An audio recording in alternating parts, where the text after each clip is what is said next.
Hello everyone, कैसे हैं आप सभी। एग्जाम में आप सभी का स्वागत है। मैं अवनीश। चलिए स्टार्ट करते हैं क्लास आज की। और आज मैं आपको इरिगेशन के नोट्स पढ़ाऊंगा। इरिगेशन का जो पूरा थ्योरी है, शॉर्ट नोट्स है, वो मैं आपके लेके आया हूं। इसकी पीडीएफ आपको Telegram group ever exam tag पे मिल जाएगी। और अभी मैं आपका कैनाल डिजाइन तक पूरा कंप्लीट करूंगा इस क्लास के अंदर, तो बी रेडी। और जो नया बैचेस स्टार्ट हो रहे हैं वो नए बैचेस आपके स्टार्ट हो चुके हैं ऑलरेडी। 13 अप्रैल से आपका मेंस स्टार्ट हो चुका है और फाउंडेशन बैच आपका स्टार्ट होगा। It is from 15 and 20 April. Okay, तो you have to buy that. यदि आपको लगता है कि मुझे थ्योरी पढ़ना चाहिए तो आप वहां से उसको परचेज कर सकते हैं। चलिए अब बात करते हैं। सबसे पहले हम बात करते हैं कि what is the meaning of the irrigation, the type of irrigation कौन कौन से होते हैं। ठीक है, देखो शॉर्ट नोट से आप पहले पढ़ चुके हैं थ्योरी को, बस मैं यहाँ पे आपको कवर करवा रहा हूँ। जो चीज आप भूल चुके हैं उसको रिवाइज करवा रहा हूँ। तो ध्यान रखिए इस बात को। यदि मैं टाइप्स ऑफ इरिगेशन की बात करूंगा तो टाइप्स ऑफ इरिगेशन में दो तरह के होते हैं। एक को हम बोलते हैं सरफेस इरिगेशन, एक को हम बोलते हैं सब सरफेस इरिगेशन। ठीक है, सरफेस इरिगेशन वो होते हैं जिसके अंदर आपके सरफेस के ऊपर का पानी को हम कहीं ना कहीं यूज कर रहे हैं। उसमें आपका lift irrigation by the help of pump turbines आप यूज कर रहे हैं। दूसरा होता है फ्लो इरिगेशन, जिसमें आपके दो तरह के इरिगेशन होते हैं। एक को बोलते हैं पेरेनियल इरिगेशन, एक को बोलते हैं फ्लड इरिगेशन। पेरेनियल इरिगेशन क्या होता है कि पूरे साल पानी आपको देना पड़ता है। फ्लड इरिगेशन में क्या होता है, एक टाइम पीक पर पानी देना पड़ता है। ओके, अब बात करेंगे मेथड ऑफ इरिगेशन के। मेथड ऑफ इरिगेशन के आपके डिफरेंट टाइप के टाइप हैं, आपने नाम सुना होगा। पहला आपका होता है मेथड ऑफ इरिगेशन में फ्री फ्लडिंग, जिसको हम वाइड फ्लडिंग बोलते हैं। मतलब क्या हुआ कि पानी को कैनाल से लेके आए और आपने अपने फील्ड में डाल दिया। उसको रोकने का कोई फायदा नहीं है, उसको रोकने का कोई भी आपके पास ऐसा आउटपुट नहीं है, ऐसा कोई इंस्ट्रूमेंट नहीं है जिसको आप उसको रोक सको। ठीक है, लो एप्लीकेशन एफिशिएंसी होती है रोलिंग लैंड के लिए। रोलिंग लैंड कौन सी होती है, इसको हम बोलते हैं प्लेन सरफेस, उनके लिए अच्छा होता है। और जो क्लोज ग्रोइंग क्रॉप्स होती हैं उनके लिए बेनिफिशियल रहेगा। बात करते हैं अब आपके बॉर्डर फ्लडिंग की। बॉर्डर फ्लडिंग के केस में क्या होती हैं, हम डिफरेंट टाइप की लेवीज को यूज करते हैं जिससे कि पानी, जब आपका पानी फील्ड के अंदर आए उसको हम कंट्रोल कर सके। उसके लिए क्या होता है, टाइम पीरियड की कितने टाइम के बाद आपका जो पूरा फील्ड है वो इरिगेट हो सकता है। उसके लिए फॉर्मूला आप याद रखेंगे। This is the formula and this formula is very very important for the exam point of view. आपसे ये बोला जाता है कि कितने टाइम पीरियड में आपका जो फील्ड है वो इरिगेट हो जाएगा। तो this is 2.303, this is 2.303 Q minus के एफ ए। और ये क्या होगा, ये पूछा जाता है कि कितने टाइम पीरियड, तो हम बोलते हैं कि टाइम इक्वल्स टू इन्फिनिटी पे, टाइम इक्वल्स टू इन्फिनिटी पे आपका मैक्सिमम एरिया इरिगेट होगा। दैट मींस कि Q माइनस एफ ए की वैल्यू आपकी 0 रहेगी, तो Q माइनस एफ ए की वैल्यू 0 हो जाएगी, तो A मैक्सिमम आपका Q बाई एफ हो जाता है। ओके, तो अब बात करते हैं चेक फ्लडिंग की। तो each compartment is filled with the water and jowar and paddy preferred. Check flooding क्या होती है, चेक फ्लडिंग ये होती है कि हम किसी पर्टिकुलर एरिया के लिए कंपार्टमेंट बना दें और वहां पे पानी को फिल करते हैं, उसको हम बोलते हैं आपके पास चेक फ्लडिंग। अब बात करेंगे बेसन फ्लडिंग की। तो बेसन फ्लडिंग में क्या होता है कि जब आपके पास जो ट्रीज हो वो एक दूरी पे बने हो, तो उन पर्टिकुलर ट्रीज के लिए हम क्या करेंगे, डिफरेंट टाइप के गोल गोल सर्कुलर बेसिन्स बना देते हैं, उनको हम बेसिन फ्लडिंग बोलते हैं। और ये और 4 ट्रीज जो फलों वाले ट्री होते हैं उनके लिए यूजफुल होता है। बात करेंगे फ्यूरो मेथड। अब देखो क्या होता है, जब हम आपके फील्ड में पानी देते हैं तो बहुत सारा पानी आपका इवेपोरेट हो जाता है, इवेपोर ट्रांसपिरेशन हो जाता है। तो हम चाहते हैं कि मिनिमम से मिनिमम इवेपोरेशन हो और इवेपोर ट्रांसपिरेशन हो। तो हम सीधा आपके प्लांट रूट पे पानी को नहीं देंगे, सीधा आपके फील्ड को पानी नहीं देंगे, छोटे छोटे ऐसे कंपार्टमेंट बना देंगे जिसमें पानी को फिल करेंगे और पानी सीप होके आपके रूट जोन पे जाएगा। उसको हम बोल देते हैं furrow method. The furrow are a small parallel channel made to carry the water labor required very high। ये क्या होता है, इसको बनाने में जितने भी आपकी वेजिटेबल्स बनते हैं, फल सब्जियां बनती हैं, वो इस फ्यूरो मेथड में ही बनती हैं। अब बात करेंगे स्प्रिंकल इरिगेशन। स्प्रिंकल इरिगेशन का दूसरा नाम याद रखेंगे, जिसको बोलते हैं ओवरहेड इरिगेशन। ये क्या करते हैं कि जितने भी आपके पास वाटर है और साथ में जितने भी आपके पास क्या होंगे, जितने भी आपके पास कुछ आपने ऐसे मैन्योर्स को यूज किया या ऐसे केमिकल्स को यूज किया जो आपके प्लांट के ग्रोथ के लिए यूजफुल होंगे, तो हम क्या करते हैं, ओवरहेड इरिगेशन को यूज करते हैं कि water apply in the form of spray through out the network the pipe. और जो आपके पास एफिशिएंसी होती है वो 80% होती है। यहां पे एग्जाम में 1 मार्क्स का क्वेश्चन आ जाता है कि आपके स्प्रिंकल इरिगेशन में कितने परसेंट एफिशिएंसी रहती है। This is the 80% efficiency. बात करते हैं ड्रिप इरिगेशन की, जिसको हम ट्रिकल इरिगेशन बोलते हैं। वेरी इंपॉर्टेंट क्वेश्चन कि ट्रिकल इरिगेशन कौन सा होता है, तो ड्रिप इरिगेशन होता है। अभी तक जितने आपने पढ़े थे उन सब में पानी आपके प्लांट रूट पे नहीं गया था।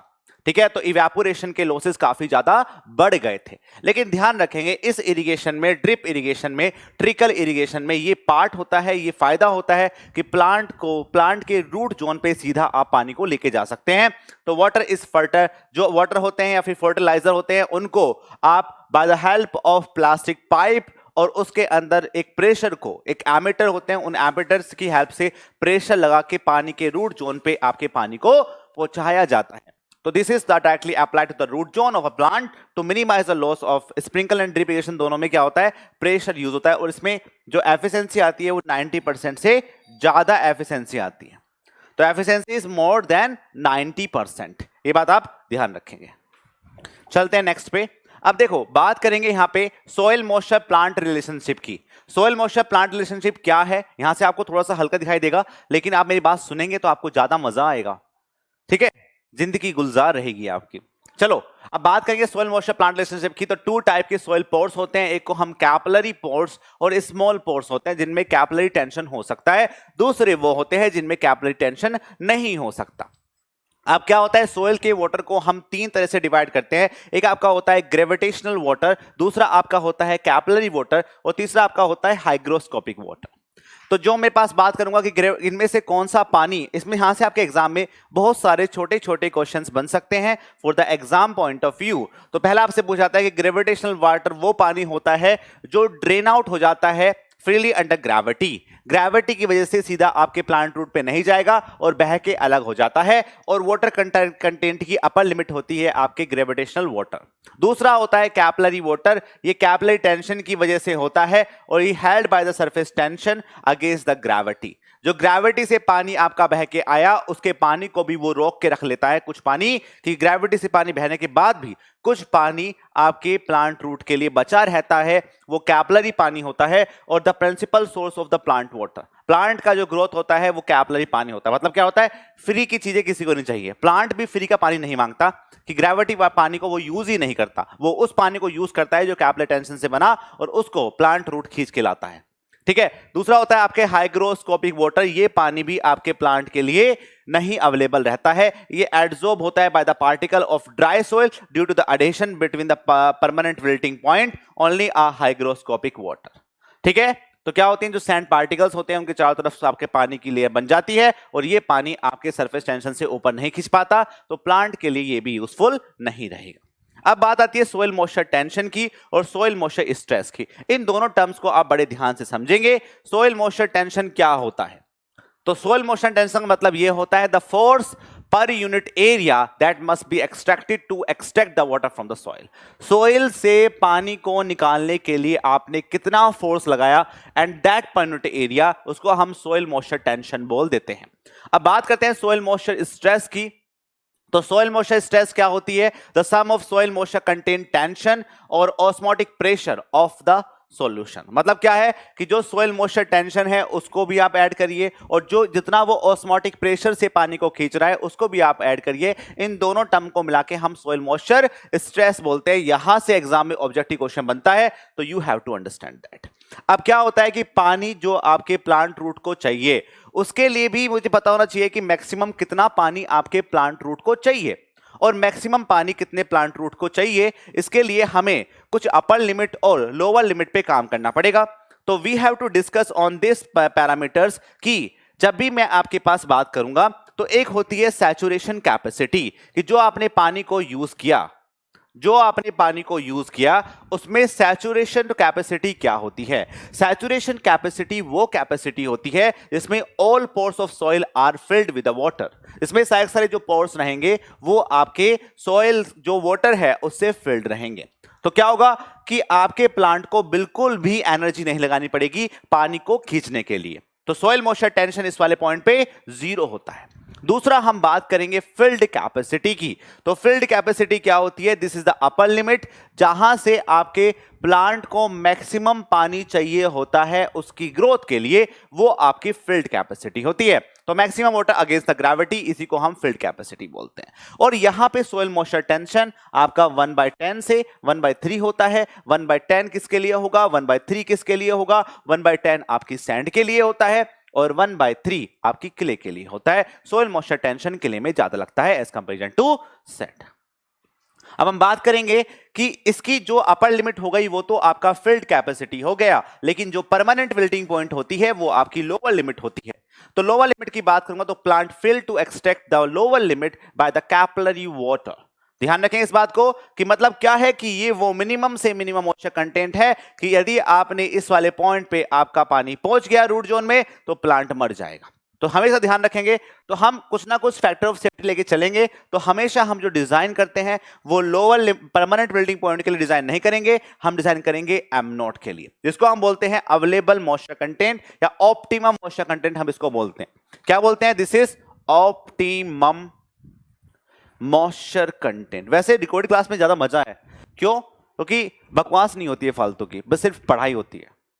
ओके, अब हम बात करेंगे फिल्ड कैपेसिटी और परमानेंट बिल्डिंग पॉइंट के बीच का जो गैप होता है इसको हम क्या बोलते हैं? This is the available moisture content. ये क्या होगा? Field capacity, permanent building point, और इन दोनों के बीच में जो गैप रहेगा उसको हम बोलते हैं आपका क्या बोलेंगे? Available moisture content. लेकिन जो ऑप्टिमम मॉइस्चर कंटेंट है प्लांट को वो चाहिए होता है, तो इन दोनों के बीच के गैप को हम रेडियली अवेलेबल मॉइस्चर कंटेंट बोल देते हैं। क्या बोल देते हैं? This is our readily available moisture content. ठीक है, ये बात ध्यान रखेंगे। तो ये आपको मैंने यहां पे लिख भी दिया है, तो you have to understand that कि यहां पे क्या लिखा हुआ है।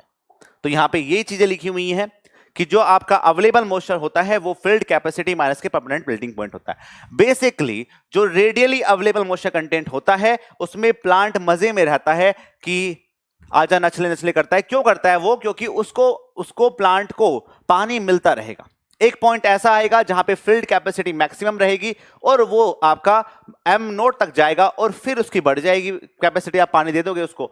लेकिन जैसे ही वो एम नोट से नीचे जाएगा तो उसको पानी को खींचने में बहुत ताकत लगती है, तो वो वहां पे मरने के चांसेस ज्यादा रहते हैं।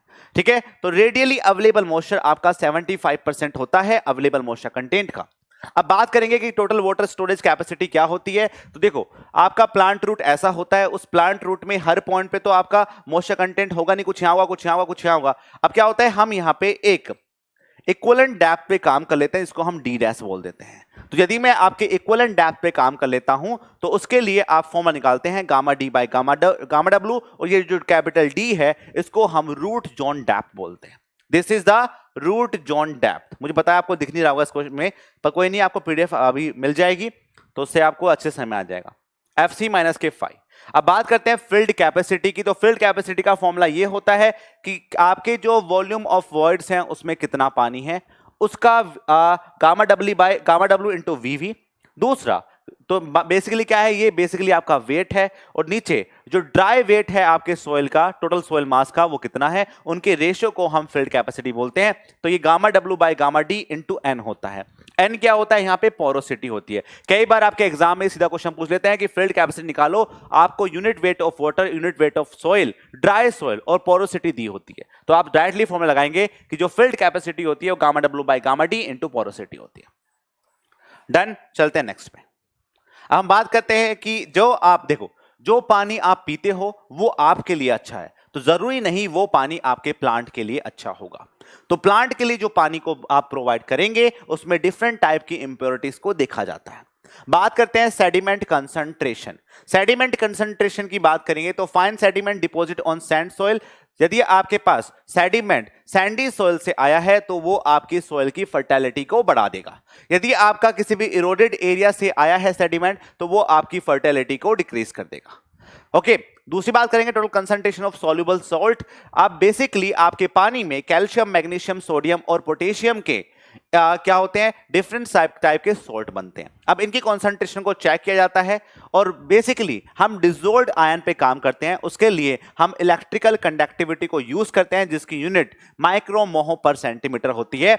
उसके बेसिस पे हम चेक करेंगे कि आपके पानी के अंदर डिफरेंट टाइप के सॉल्ट पाए जाएंगे। यदि आपके ये पीपीएम है, इसको हम मिलीग्राम पर मीटर बोलते हैं, मिलीग्राम पर लीटर, और पार्ट पर मिलियन भी बोलते हैं। यदि इसकी वैल्यू 700 पीपीएम से ज्यादा है तो हार्मफुल टू द सम के लिए हार्मफुल होगा। लेकिन यदि ये वैल्यू आपकी 2000 से ज्यादा रीच कर जाती है तो इंजीरियस टू ऑल। अब इस पानी को आप अपने प्लांट के लिए यूज नहीं कर पाएंगे। ध्यान रखेंगे, सोल्ट कंसंट्रेशन आपके इलेक्ट्रिकल कंडक्टिविटी पे बेस होती है, मैं आपको बता चुका हूं। दूसरा, अब क्या होता है, बेसिकली कैल्शियम, मैग्नीशियम, सोडियम और पोटेशियम की कंपैरिजन में जो सोडियम होता है वो आपके प्लांट रूट पे ज्यादा इफेक्ट डालता है। तो इसके बेसिस पे हमें आपके सोडियम के रेशियो को कैलकुलेट करना पड़ता है। तो उसके लिए हम सोडियम एब्जॉर्प्शन रेशियो पे काम करते हैं। तो we will work on the sodium absorption ratio. अब इसके लिए फॉर्मूला क्या होता है, उसके लिए जो फॉर्मूला होगा, ये फॉर्मूला ये होता है कि आपसे पूछा जाता है कि भाई सोडियम एब्जॉर्प्शन रेशियो में सोडियम कंसंट्रेशन क्या है और इक्विवेलेंट कैल्शियम मैग्नीशियम का कंसंट्रेशन क्या है। यदि ये वैल्यू आपकी 0 से लेकर 10 के बीच में है तो लो सोडियम वाटर है, इसको हम S1 से डिनोट कर देते हैं। दूसरा, यदि यही वैल्यू आपकी 10 to 18 है तो इसको हम मीडियम सोडियम वाटर बोल देते हैं, this is the S2।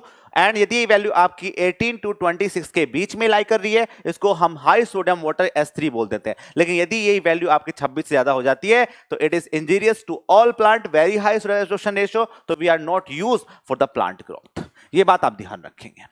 Okay, तो वेरी वेरी इंपॉर्टेंट है, यहां पे आपके एग्जाम में क्वेश्चन आया था। अभी हरियाणा जे का पेपर हुआ है, उसमें भी, हरियाणा बोल रहा हूं, हिमाचल प्रदेश जे का पेपर हुआ है, वहां पे भी ये क्वेश्चन आया है। ठीक है, अब बात करते हैं कि वाटर रिक्वायरमेंट ऑफ क्रॉप्स क्या होती हैं। अब देखो, डिफरेंट टाइप के क्रॉप्स के नाम तो आपको पता होना चाहिए। ऐसे हम बोलते हैं प्लांटेशन क्रॉप। प्लांटेशन क्रॉप का मतलब क्या होता है कि जो मैं प्लांट बोता हूं, सुगर केन में प्लांट, तंबाकू, पोटैटो, जूट में मेन खरीफ जो क्रॉप होती हैं, जिनको हम आपके गर्मियों में बोई जाती हैं, जिसमें ज्वार, सोयाबीन, राइस, बाजरा, कॉटन, मेज, और रबी क्रॉप में पोटैटो, व्हीट, पल्स, ग्राम, मस्टर्ड और बार्ले होते हैं। अब क्या होता है कि जब हम प्लांट को बोते हैं तो प्लांट को जब बोएंगे उससे पहले आप प्री सोइंग करते हैं। मतलब क्या करते हैं कि पहले आपके जो फील्ड है उसमें पानी को दिया जाएगा, फर्स्ट वाटर दिया जाता है, इसको हम कोर वाटरिंग बोलते हैं, और this is the pre sowing requirement. Okay, तो क्या होगा, इसमें दो टर्म्स आप ध्यान रखेंगे, आपने पढ़े भी होंगे। एक को हम क्रॉप पीरियड बोलते हैं, एक को हम बेस पीरियड बोलते हैं। जो आपकी प्री सोइंग फर्स्ट वाटरिंग जिसको हम बोलते हैं, फर्स्ट वाटरिंग से लेके आपका लास्ट वाटरिंग का पानी, इसको हम बेस पीरियड बोलते हैं। और आपने फर्स्ट जो सोइंग की, जो आपने अपने छोटे छोटे सीड्स को बोया, और हार्वेस्टिंग के टाइम को हम क्रॉप पीरियड। बेसिकली आपको इन दोनों में डिफरेंशिएट करना है। तो आपको ये याद रखना है कि क्रॉप पीरियड वो पीरियड होगा कि आपका जो प्लांट है वो आपके फील्ड में रहे, आपका जो क्रॉप है वो आपके फील्ड में तब तक रहेगा, वही आपका क्रॉप पीरियड होगा। ऐसा देखा जाता है कि जो क्रॉप पीरियड होता है वो ज्यादा होता है, crop period is greater than the base period, base period से आपका ज्यादा होता है। ये बात भी आप ध्यान रखेंगे। अब बात करते हैं ड्यूटी की। तो ड्यूटी क्या होती है, इसको भी मैं आपको डिस्क्राइब करता हूं। तो ड्यूटी का मतलब ये होता है, बात करेंगे ड्यूटी की, तो ड्यूटी का मतलब ये होता है, देखो मैं आपको आसान समझाता हूं कि यदि मेरे पास 1 मीटर क्यूब पर सेकंड का डिस्चार्ज है तो उससे कितना एरिया इरिगेट होगा, उसी को हम ड्यूटी बोलते हैं। ये आपकी डेफिनेशन भी एग्जाम में पूछी जाती है, एसएससी में 2 बार से पूछ रहा है। तो area of land in hectare which can B irrigated of 1 meter cube per second of water to supply continuously to land for an entire base period of a crop। तो किसी पर्टिकुलर बेस पीरियड पे आपने 1 metre cube पर second का discharge दिया तो उससे कितना एरिया इरिगेट हुआ, उसी को हम क्या बोलते हैं, ड्यूटी बोलते हैं। डेल्टा क्या होगा, डेल्टा ये होगा total depth of water to be applied throughout the entire base period. आपने टोटल कितने पानी की डेप्थ को प्रोवाइड किया तो entire base period of the crop पे, उसी को हम डेल्टा बोलते हैं। And D into delta equals to 8.64 into B होता है। जहां पे जो आपका डेल्टा, जो आपका यहां पे जो आपका ये ड्यूटी रहेगा वो हेक्टेयर क्यूबिक में रहेगा, डेल्टा आपका मीटर में रहेगा, और बी आपका बेस पीरियड में होगा। ये फॉर्मूला आप याद रखेंगे, एग्जाम में यहां पे क्वेश्चन बन जाते हैं। चलते हैं नेक्स्ट पे। अब बात करेंगे यहां पे डिफरेंट टाइप के एरिया की बात करते हैं। तो सबसे पहले हम बात करेंगे कमांड एरिया पे। कमांड एरिया क्या होता है, कमांड एरिया वो एरिया होता है जिसपे आप अपने कैनाल सिस्टम से इरिगेट कर रहे हैं। एक होता है gross command area. Gross command area वो होता है the area which can be irrigate by canal system when unlimited water supply is available. Gross command area वो कमांड एरिया होगा यदि आपके पास अनलिमिटेड पानी है और आप अपने एरिया को इरिगेट कर रहे हैं, उसी को हम ग्रोस कमांड एरिया, मतलब इसमें क्या है, कल्चरेबल भी और अनकल्चरेबल दोनों को हम बात कर सकते हैं। दूसरा कल्चरेबल कमांड एरिया क्या होता है, जो आपके पास ग्रोस कमांड एरिया है उसमें से जो अनकल्चरेबल कमांड एरिया है उसमें से आप उसको माइनस करते हैं। अब बात करते हैं इंटेंसिटी ऑफ इरिगेशन की, कि भाई कितने परसेंट जो आपका कल्चरेबल कमांड एरिया है उसमें कितने परसेंटेज में आप इरिगेशन कर रहे हैं, उसी को हम इंटेंसिटी ऑफ इरिगेशन बोलते हैं। ठीक है, मान लो रबी क्रॉप में 50% था, खरीफ क्रॉप में आपका 60% था, तो टोटल जो इंटेंसिटी ऑफ इरिगेशन होगी वो 110 हो जाएगी। दैट मींस कि जो इंटेंसिटी ऑफ इरिगेशन की वैल्यू है वो आपकी 100% से ज्यादा भी हो सकती है, क्योंकि वो पूरे साल के सीजन पे काम करता है कि रबी और खरीफ में दोनों में मिला के कितना पानी को यूज किया। ओके, ये क्वेश्चन भी आपके एग्जाम में आता है। अब बात करते हैं क्रॉप रेशियो को। यहां पे कुछ छोटे छोटे टर्म्स हैं, इन पे थोड़ा सा गौर फरमाते हैं। चलो, क्रॉप रेशियो की बात करूंगा तो क्रॉप रेशियो क्या होता है? The ratio of area of land irrigated during rabi and kharif. Crop ratio वही होता है कि आपका जो एरिया इरिगेट होगा रबी और खरीफ में, उनके रेशियो को हम क्रॉप रेशियो बोलते हैं, और ये वैल्यू हमेशा 2 से ज्यादा होती है। कोर वाटरिंग क्या होगी? यहां पे देखो, core watering, core depth, core period, इनको ध्यान समझेंगे। जो कोर वाटरिंग होती है वो फर्स्ट वाटरिंग होती है after the plant have the grown on the few centimetre high. जब आपका जो प्लांट है वो फ्यू सेंटीमीटर हाई होगा तो उस टाइम पे आपने कितना डेप्थ दिया, उसी को हम कोर डेप्थ बोलेंगे, या उसको हम फ्यू सेंटीमीटर हाई होगा तो उसी को हम कोर वाटरिंग बोलते हैं। डेप्थ की बात करेंगे तो आपकी डेप्थ हो जाएगी, पीरियड की बात करेंगे तो पीरियड हो जाएगा कि भाई आपने जब आपका जो प्लांट था, क्रॉप था, वो फ्यू सेंटीमीटर हाई था तो आपने उसके लिए कितना डेप्थ का पानी दिया, कितने टाइम तक दिया, उन सभी को हम कोर पे डिपेंड करते हैं। आ रही है बात समझ में? चाय पी जाए अब। आगे बात समझ सभी को?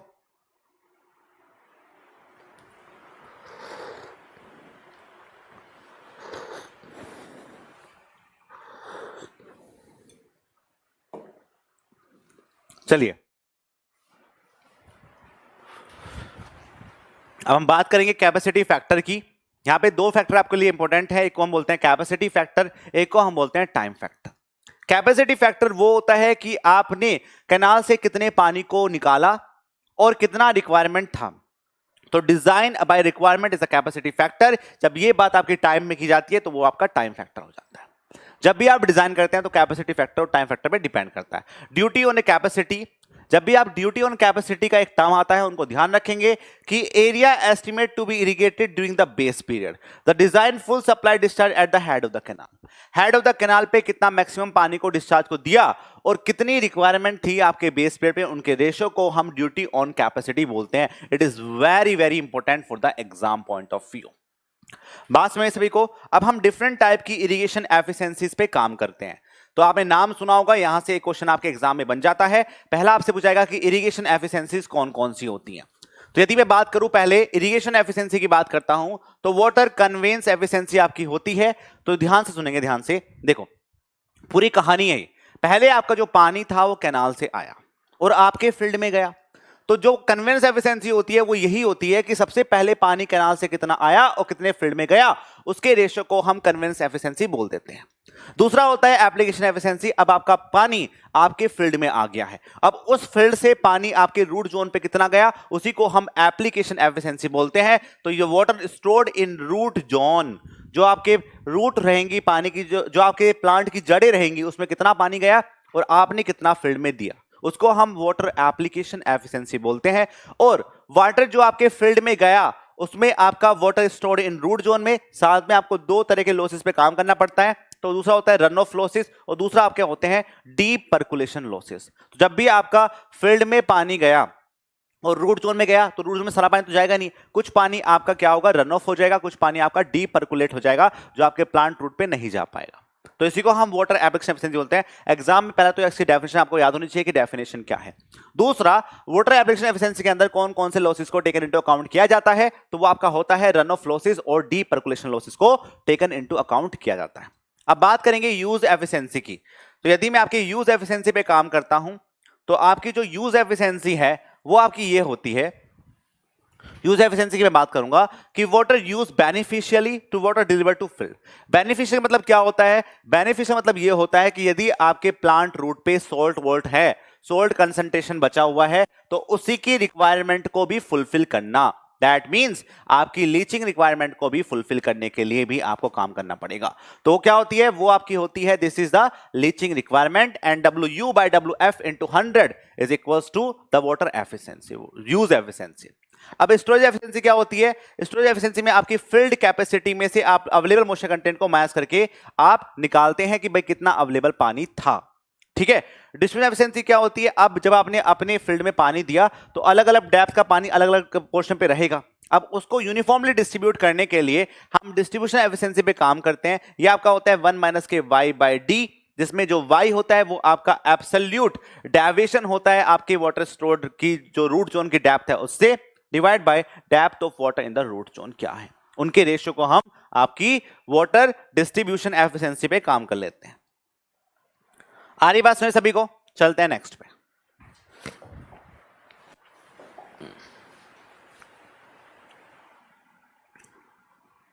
अब एक आपकी होती है कंसेप्टिव यूज एफिशिएंसी। तो कंसेप्टिव यूज एफिशिएंसी का मतलब क्या होती है कि नॉर्मल कंसेप्टिव यूज ऑफ वाटर।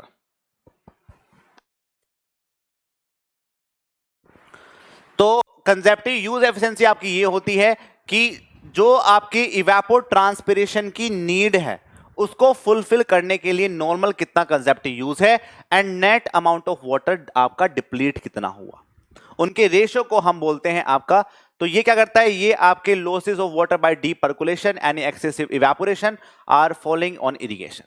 ठीक है, अब क्या होता है इरिगेशन रिक्वायरमेंट, जो हम कंसेप्टिव इरिगेशन रिक्वायरमेंट बोलते हैं, उनको निकालने का सबसे अच्छा तरीका ये होता है कि जो इवेपोर ट्रांसपिरेशन नीड है उसमें से आप इफेक्टिव रेनफॉल को माइनस करें। तो कंसेप्टिव इरिगेशन रिक्वायरमेंट यही होती है कि भाई एक बार बच्चे ने पूछा था मुझसे कमेंट सेक्शन में, तो आप देख लीजिए जरा कि जो कंसेप्टिव इरिगेशन रिक्वायरमेंट ये होती है कि जो इवेपोर ट्रांसपिरेशन की नीड को फुलफिल करे। मान लो रेनफॉल हो गया तो इवेपोरेशन कम होगा, तो रेनफॉल की जो रेनफॉल वाला जो है कंसंट्रेशन उसको माइनस कर दो।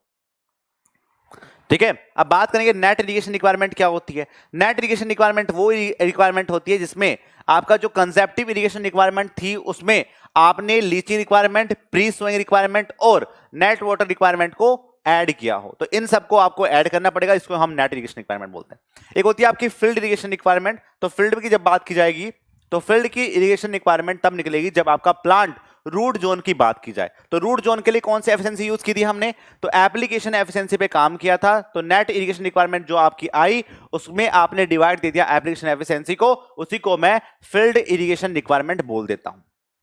अब बात करेंगे ग्रोस इरिगेशन रिक्वायरमेंट क्या होती है। तो ग्रोस इरिगेशन रिक्वायरमेंट वो रिक्वायरमेंट होती है जो आपकी फील्ड में आई उसको आप कन्वीनियंस, जबकि ग्रोस की बात की जा रही है तो जो पानी कैनाल से निकला उस पर बात की जाएगी, तो ये आपका ईटा सी हो जाता है। आई बात में सभी को? तो यहां से वाला topic is very very important, exam में क्वेश्चन बन सकते हैं यहां से, वेरी आईएमपी पॉइंट है, this is very IMP point and the बल्ले बल्ले। चलो अब बात करेंगे ड्यूटी। तो ड्यूटी आप ऐसे भी लिख सकते हैं, ड्यूटी को कई बार एग्जाम में क्वेश्चन ऐसे ही पूछ लेता है कि duty equals to 864 B upon delta. तो ध्यान से देखना है कि यहाँ पे जो डेल्टा यहाँ पे मैंने लिखा है वो आपका सेंटीमीटर में लिखा है। तो समय है सभी को, दिस इज इन सेंटीमीटर। आ रही है बात समझ में सभी को? अब चलो बात करते हैं फॉर क्ले। अब क्या होता है इसमें दो तरह की इवेपोर ट्रांसपिरेशन नीड होती है, एक को हम बोलते हैं एक्चुअल इवेपोर ट्रांसपिरेशन, एक को हम बोलते हैं पोटेंशियल। पोटेंशियल वो होती है जो फील्ड कैपेसिटी पे काम करे, एक्चुअल वो होती है जो आपके फील्ड में एक्चुअलिटी है। इसकी वैल्यू 1 के करीब होती है क्ले केस में, और सैंड केस में ये वैल्यू आपकी 1 से कम होती है। अब क्या होता है कंसेप्टिव इरिगेशन रिक्वायरमेंट को निकालने, इसको हम सीयू बोलते हैं, उसको निकालने के कुछ फॉर्मूले होते हैं, आपने नाम सुना होगा, ब्लेनिक-रिडल फॉर्मूला, पैन इक्वेशंस, ये सब यूज की जाती हैं आपके इवेपोर ट्रांसपिरेशन नीड को फुलफिल करने के लिए। तो फॉर्मूला क्या होता है? Cu equals to Kp by 40 1.8T plus के 32 इसका फॉर्मूला रहेगा। बात समझ सभी को? तो ये आपके कंसेप्टिव इरिगेशन रिक्वायरमेंट को कैलकुलेट करता है। अब देखो कैनाल का जो इरिगेशन होता है वो आपके डिफरेंट टाइप के कैनाल पे काम करता है। ठीक है, पहली बात तो ये कि कैनाल इरिगेशन होता क्या है। तो कैनाल इरिगेशन आपका ये होता है, this is the canal irrigation. Canal irrigation क्या होता है? An artificial channel to carry the water. एक आर्टिफिशियल चैनल जो आप यूज कर रहे हैं जो आपके पानी को लेके जा सके, उसी को हम कैनाल इरिगेशन बोल देते हैं। सबसे पहला रिज कैनाल होता है, इसको हम वाटर शेड कैनाल भी बोलते हैं। This align along the ridge, ये आपके रिज के अलोंग रहेगा और कैन इरिगेट बोथ साइड्स, जो आपके कैनाल के दोनों साइड्स पे ये इरिगेट कर सकता है। इसमें कोई भी बाउंडेशन नहीं है कि आपको इरिगेट एक साइड में करना है, दोनों साइड में आप इरिगेशन कर सकते हैं। कॉन्टूर कैनाल कौन से होते हैं कि align parallel to the contours, जो आपके कॉन्टूर्स बने उन कॉन्टूर्स के पैरेलली आप बनाएंगे, परपेंडिकुलर नहीं बना सकते। तो it is align parallel to the contours can be irrigate on the one side only. बच्चे बोल रहे थे मुझसे कई बार कि कॉन्टूर कैसे अलाइन करता है, तो this is parallel to the contour line. दूसरा होता है side slope canal, it is align perpendicular to the contour, lies between watershed line and the valley। This is, ध्यान रखें इस बात को, जो साइड स्लोप कैनाल होते हैं वो आपके परपेंडिकुलर होते हैं. This is the contour lines and lies between watershed line and the valley. ये बात आप ध्यान रखेंगे, यहां से कंफ्यूजन नहीं होना चाहिए. एग्जाम में एक क्वेश्चन यहां से बनता ही बनता है, वेरी आईएमपी पॉइंट है. This is very very IMP point. Okay, चलो चलते हैं नेक्स्ट पे. हम बात करेंगे water logging and the reclamation of saline soil. अब देखो क्या होता है कि वाटर लॉगिंग क्या होता है कि आपका जो प्लांट रूट है उसमें आपने इतना पानी दिया कि उसमें एयर कट ऑफ हो गया, लेकिन आपके प्लांट की रिक्वायरमेंट ये होती है कि उसको पानी भी प्रॉपर मिले और उसको हवा भी प्रॉपर मिले, लेकिन आपने क्या किया, सिर्फ उसको पानी दे दिया, तो उसको वाटर लॉगिंग हो जाएगा. तो उसके लिए क्या करना पड़ेगा आपको, यदि आपके वाटर लॉगिंग हुई और साथ में आपके प्लांट रूट पे बहुत ज्यादा सोल्ट कंसंट्रेशन है, तो उसके लिए आपको निकालना पड़ेगा कि सोल्ट को बाहर निकालना पड़ेगा. तो सोल्ट को बाहर निकालने की कंसंट्रेशन को हम लीचिंग रिक्वायरमेंट बोल देते हैं. The flooding land with the water so that salt present in the soil get dissolved which percolate down to join the water table and can be grown after this the fooded basra etc. मतलब क्या है कि leaching का मतलब ये होता है कि आपके यदि प्लांट में बहुत ज्यादा सोल्ट वोल्ट पाया गया तो उसके अंदर से आप क्या करो कि एक्स्ट्रा पानी को यूज करो, तो जो आपके पास सोल्ट रहेगा वो डिसोल्व हो जाएगा आपके पानी के अंदर. डिसोल्व हो जाएगा तो फिर वो आपकी वाटर टेबल को सीप कर जाएगा. एग्जाम में क्वेश्चन आता है कि लीचिंग से क्या आपकी वाटर टेबल कंटामिनेट होती है? हाँ जी भाई होती है, लेकिन हमें करना पड़ेगा क्योंकि हमें प्लांट में आपके सोल्ट नहीं चाहिए आपके प्लांट रूट में. ओके, दूसरा ये रहेगा कि बाद में आपने ये फोडर बाजरा क्यों बोया? इसलिए बोया क्योंकि क्या होते हैं ये आपके सोल्ट रेजिस्टेंट क्रॉप होते हैं, ये सोल्ट को आने नहीं देते, इसलिए क्या करेंगे, इसलिए हम इसको बोएंगे. तो लीची रिक्वायरमेंट को निकालने का कुछ फॉर्मुलेज लिखे हैं. तो डेप्थ ऑफ कितना पानी आपने ड्रेन आउट किया पर यूनिट एरिया और कितना वाटर आपने अपने इरिगेशन वाटर को अप्लाइड किया. ठीक है, इन दोनों के रेशियो को हम मिला के लीचिंग रिक्वायरमेंट बोल देते हैं. कुछ फॉर्मुलेज हैं उनको आप लर्न कर लेना, it is very very important. ठीक है, और जो ये कंसंट्रेशन है सॉल्ट की ये हम निकालते हैं किससे? इलेक्ट्रिकल कंडक्टिविटी से, जिसकी यूनिट माइक्रोमोह पर सेंटीमीटर होती है. बेसिकली हम डिसॉल्व्ड सॉलिड को कैलकुलेट करते हैं कंसंट्रेशन को निकालने के लिए. आ रही है बात समझ सभी को? अब बात करते हैं सब सरफेस एंड टाइल ड्रेनेज. अब देखो क्या होता है, यदि आपके पास पोर्स काफी बड़े हैं तो उनको ड्रेन आउट करना आसान होता है, लेकिन यदि पोर्स काफी छोटे हैं और कंटामिनेंट बहुत ज्यादा है तो उनको आपके प्लांट रूट से ड्रेन आउट करना इतना आसान नहीं है. तो उसके लिए आप सब सरफेस या फिर टाइल ड्रेनेज को यूज करेंगे.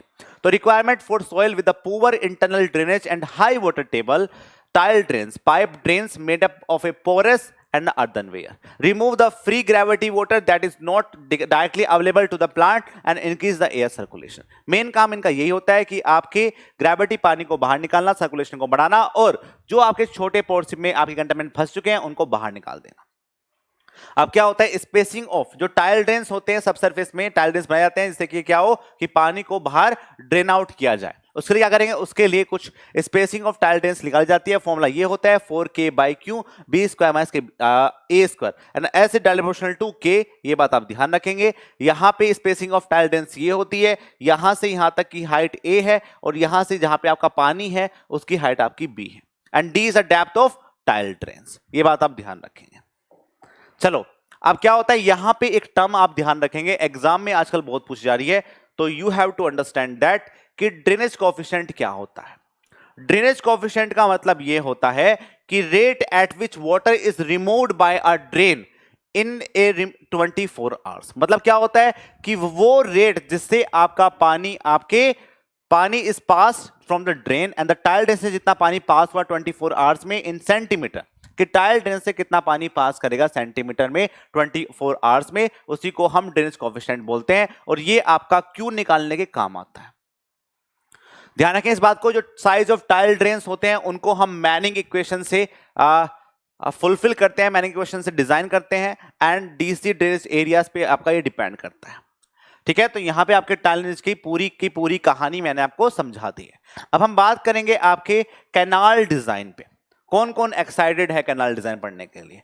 क्या हुआ, रिकॉर्डेड क्लास है तो ठीक है, रिकॉर्डेड हो लाइव हो, पढ़ना तो वही है. कंटेंट कोई खराब तो ना हो जाता है रिकॉर्डेड और लाइव में. अरे ये तो रिकॉर्डेड क्लास है, बच्चा बोल देता है क्लास के अंदर, बट है तो कंटेंट वही जो है वही रहेगा, चाहे वो रिकॉर्डेड हो चाहे वो आपकी लाइव हो. पर रिकॉर्डेड में ज्यादा इफेक्टिवनेस आती है, मुझे लगता है कि बकैती कम है क्लास के अंदर. ठीक है, फालतू के क्वेश्चन, सर आपकी शादी हो गई है क्या, ऐसे क्वेश्चन नहीं है क्लास के अंदर। चलो कैनाल डिजाइन की बात करेंगे, तो कैनाल डिजाइन का मतलब क्या होगा, बेसिकली हम आपके ऐसे चैनल को डिजाइन करेंगे जो एलुवियल होंगे। We are not design the rigid channel in this case and in your syllabus there's only a alluvial channel। तो जो आपने कैनेडी थ्योरी पढ़ी थी, जो आपने लेसी थ्योरी पढ़ी थी, वो दोनों की दोनों थ्योरी आपके एलुवियल चैनल पे काम करेंगे। ठीक है, तो ध्यान रखेंगे जब भी हम आपके कैनाल डिजाइन को डिस्क्राइब करेंगे तो हम आपके सेडिमेंट के ऊपर काम करते हैं कि सेडिमेंट लोड क्या है, और उस सेडिमेंट लोड की वजह से आपके कैनाल एलुवियल चैनल है, अर्दन चैनल है, तो मिट्टी बह के जाएगी और बैठेगी भी, तो उन वाले क्राइटेरिया को हम बोलते हैं सिल्टिंग और स्कोरिंग के क्राइटेरिया पे आपके कैनाल को डिजाइन किया जाता है। तो सेडिमेंट लोड होता क्या है पहले समझ लो, the burden of sediment carried by a flooding water, bed load and suspended load. तो जो आपका बर्डन ऑफ सेडिमेंट होता है, जो फ्लडिंग वाटर को बैड लोड पे जाएगा, सस्पेंडेड लोड पे जाएगा, उसको हम आपका सेडिमेंट लोड बोलते हैं। अब देखो क्या होती है, मैकेनिज्म ऑफ बैड परफॉर्मेंस कैसी होती है। जब आपने कैनाल को बनाया तो कैनाल आपका अर्दन कैनाल है, ठीक है, एलुवियल कैनाल है, मिट्टी से बना हुआ है, तो जब आपकी वेलोसिटी कम होती है तो आपके बैड सरफेस पे ऐसे छोटे छोटे टूथ रिपल्स दिखाई देते हैं। अभी वेलोसिटी कम है, फ्राउड नंबर की वैल्यू 1 से कम है, तो ऐसे छोटे छोटे टूथ रिपल्स दिखाई देंगे। लेकिन क्या होगा, जैसे जैसे आप अपनी वेलोसिटी को बढ़ाएंगे, पहले ड्यून्स बनेंगे और फिर ये फुल ड्यून्स में कन्वर्ट हो जाएंगे। देख रहे हो, पहले शेप आपकी ऐसी थी, अब शेप देखो कैसे लहरा रही है। तो क्या होगा कि जब आपके ड्यून्स बन जाएंगे, जैसे आपने वेलोसिटी फ्राउड नंबर की वैल्यू 1 से ज्यादा हुई और आपका जो फ्लो है वो आपका सुपर क्रिटिकल हो गया, तो ये क्या करता है, इस पूरी मिट्टी को यहां से बहा के ले जाता है। जब मिट्टी यहां से बह के चली जाएगी तो सरफेस बचेगी फ्लैट सरफेस। क्या बचेगी, this is the flat surface. अब आपके बेड पे जो मिट्टी थी वो आपकी उठ के यहां से निकल गई। अब क्या होगा, ये यहीं पे रुकेगा नहीं, जैसे जैसे आप पानी को बहाएंगे तो यहां पे फिर ये ऐसी सैंड वेव्स बनाएगा, और सैंड वेव्स बनाएगा तो अभी तक पानी पे कोई इफेक्ट नहीं था, लेकिन अब पानी के अपर सरफेस पे भी इफेक्ट पड़ने लगा, और फिर क्या बनेगा, ये फिर लास्ट में ये एंटी ड्यून्स में बन जाते हैं। इनका पूरा सीक्वेंस कई बार आपके एग्जाम में पूछा जाता है कि पहले आपका क्या बना, तो ड्यून्स बने, फिर आपकी फ्लैट सरफेस बनी, फिर आपके सैंड वेव्स बनी, फिर आपके एंटी ड्यून्स बन गए। तो ये आपको पता होना चाहिए कि कैसे कैसे ये बने हैं। रिपल्स सबसे पहले बनता है, फिर आपके ड्यून्स रिपल्स बनते हैं, फिर आपके ड्यून्स बनते हैं, फिर आपके फ्लैट सरफेस बनती है, फिर आपके एंटी ड्यून्स बनते हैं। तो पूरा सीक्वेंस आपको पता होना चाहिए for the exam point of view.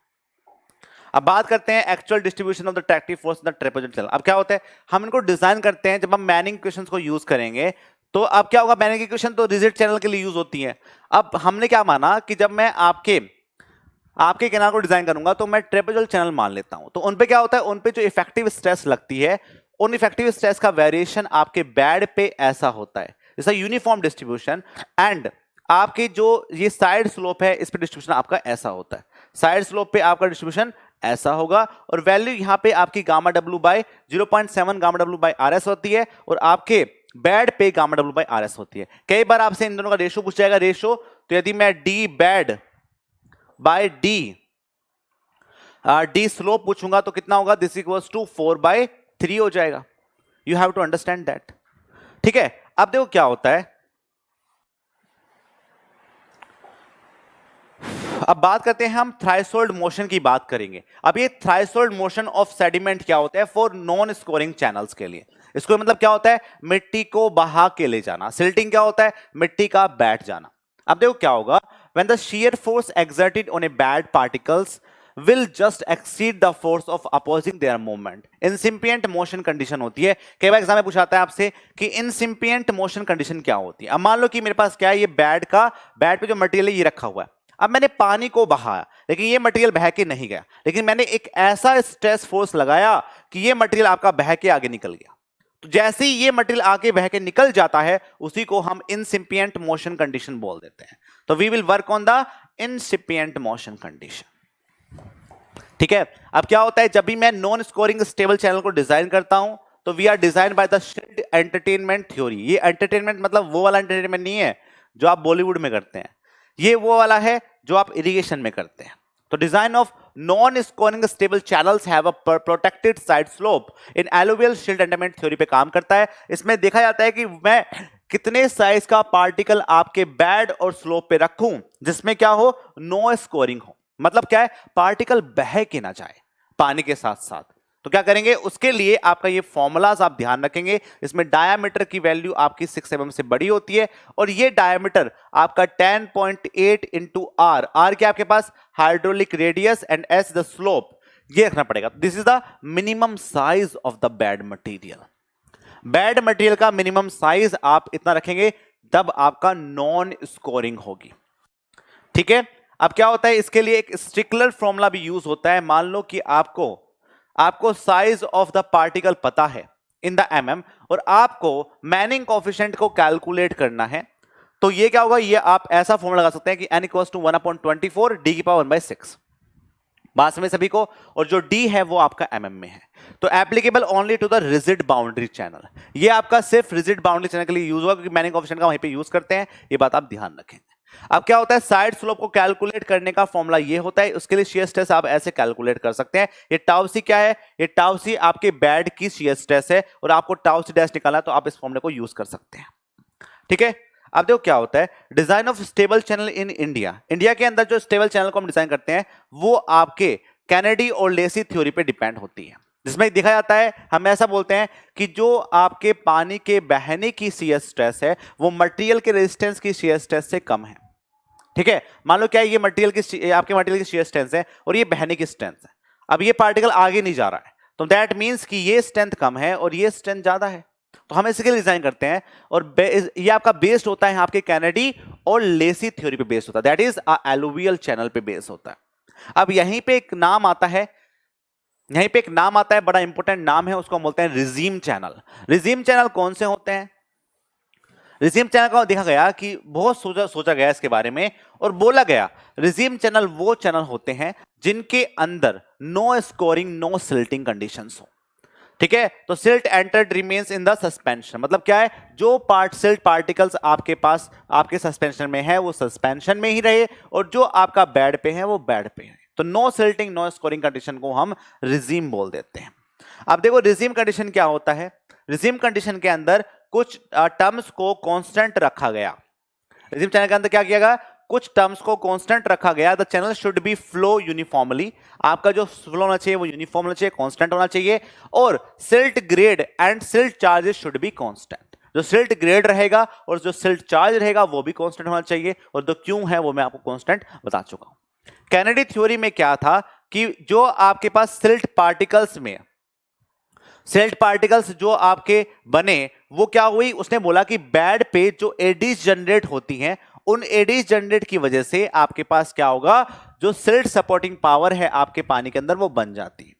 तो ध्यान रखेंगे हमेशा जो एडीज जनरेट हुई थी आपके कैनेडी थ्योरी में वो सिर्फ बेड पे हुई थी। लेसी ने बोला ऐसा नहीं है, बेड पे ही सिर्फ आपके जो एडीज जनरेट होंगी पानी की वजह से वो सिर्फ आपके बेड पे नहीं होंगी, वो आपके साइड स्लोप पे भी होंगी।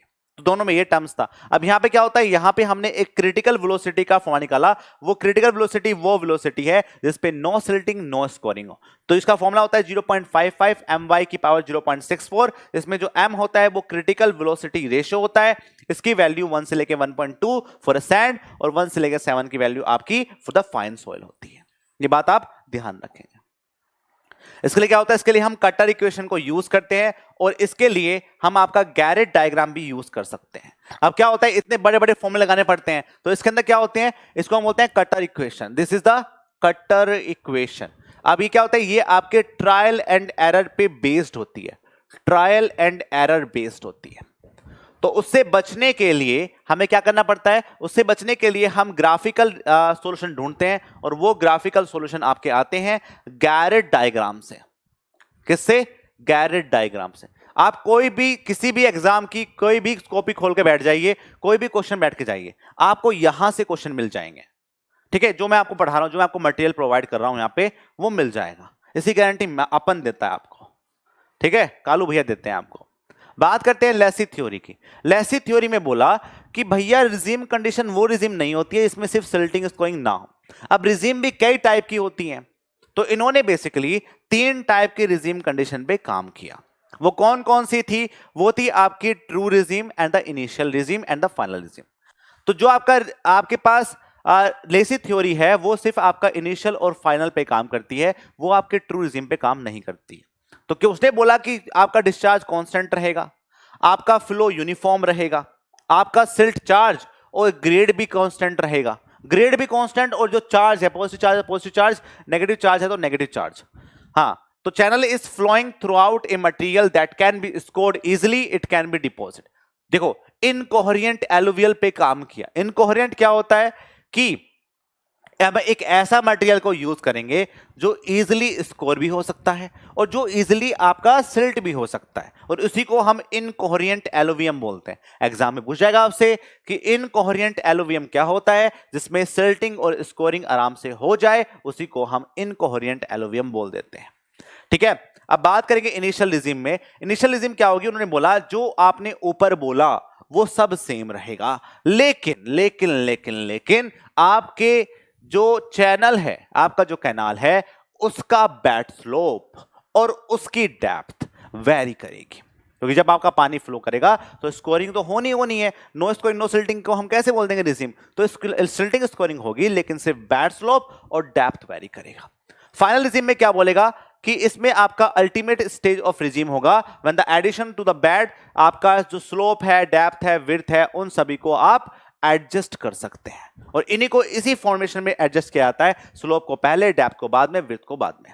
ठीक है, अब क्या होगा, इसके लिए हम डिफरेंट टाइप के डिजाइन प्रोसीजर पे काम करते हैं। इसके लिए आपका वेलोसिटी को निकालने का फॉर्मूला होता है, क्या फॉर्मूला होता है, QFA² अपॉन 140 की पावर 1/6।